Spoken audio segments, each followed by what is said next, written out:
Lectures anthropocènes.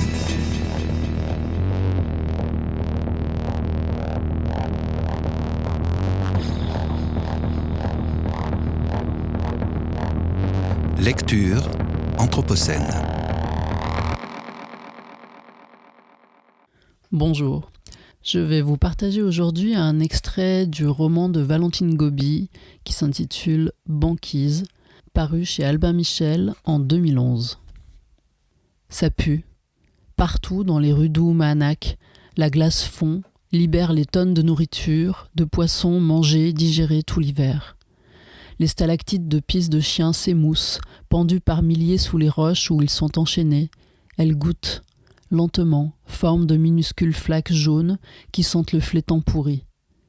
D'heure en heure, les flaques s'étendent en mares qui trouent la glace, la changent en grumeaux jaune pâle. Les plaques de merde s'amollissent, elles chauffent au soleil dans les nids de poules, débordent et les chiens y pataugent, les pieds des enfants, les roues des landaux, des 4x4, mêlant la merde à la boue, à l'eau, aux cailloux. Ils la colportent sous leurs semelles, à la boutique, à l'église, à l'école.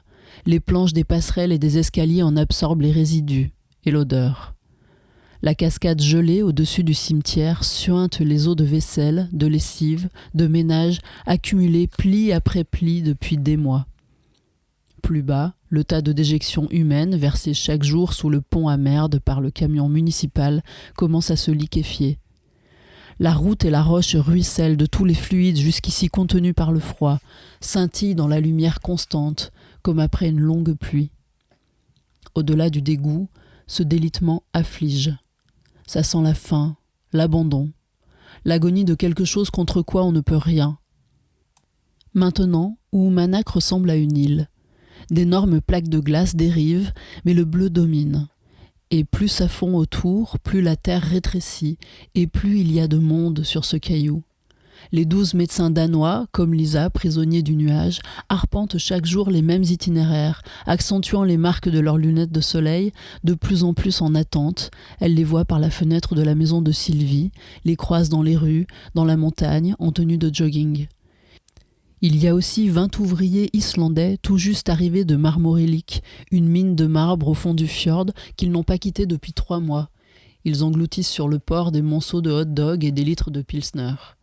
Et les pêcheurs qui ne pêchent plus, bien visibles à présent dans leur mortelle oisiveté, assis sur un banc au soleil devant la halle aux poissons vide et sèche, statufiés, on dirait, fixant la progression de la catastrophe, la banquise diluée. Ils sont trop nombreux, ils le savent, n'y peuvent rien. Les chiens aussi sont trop nombreux, on y peut quelque chose. Ça pue l'urine et l'excrément, ça pue le poisson qu'on ne peut plus pêcher, les croquettes hors de prix, ça pue la ruine à vrai dire, ça commence à sentir la mort. Au début, c'est juste un bruit, lointain, 2 coups secs, distincts, pam, pam. Puis l'écho propagé dans le silence du soir. Sylvie pose ses couverts, croise ses mains, ferme les yeux. Ça y est, ça commence. Et à nouveau 2 coups. Puis 2 autres, dont l'écho dilué, vibrant, appelle les suivants. Pan, pan. Mais qu'est-ce que c'est ? Demande Lisa. Les chiens. Il les tue. 2 coups. Silence. 2 coups. Et qui ? Sylvie dit les pêcheurs ou la brigade, ça dépend. Tout le monde n'a pas le courage. Elles sortent, marchent vers le bruit, s'arrêtent en haut d'une passerelle. De là, elles voient 2 hommes en gilet orange fluorescent, des cadavres à leurs pieds. Ça arrive chaque année, après 5-6 ans de service, les chiens sont usés, ils coûtent trop cher. On leur met 2 balles dans la tête. La première les assomme, la deuxième les tue. En bas, les corps des chiens morts, parmi les chiens vivants encore attachés. Les vivants ne hurlent pas, ne se dressent pas, ne montrent pas les dents, ne gémissent pas. Il n'y a pas à se défendre, à se rebeller devant la faim inexorable. Pas d'assaut, pas de fureur.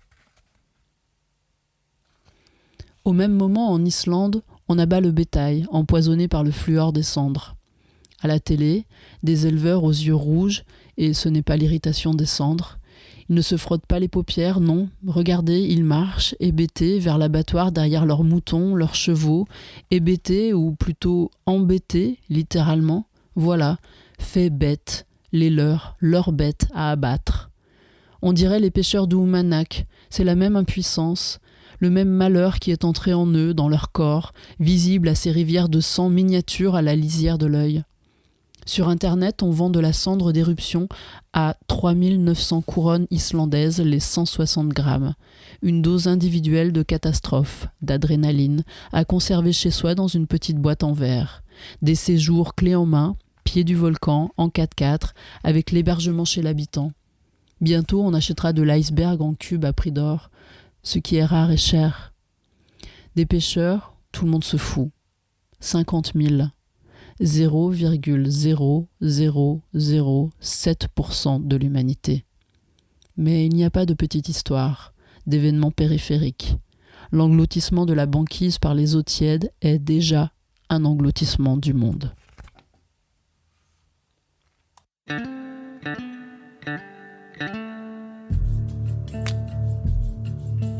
Lectures anthropocènes. Lecture anthropocène.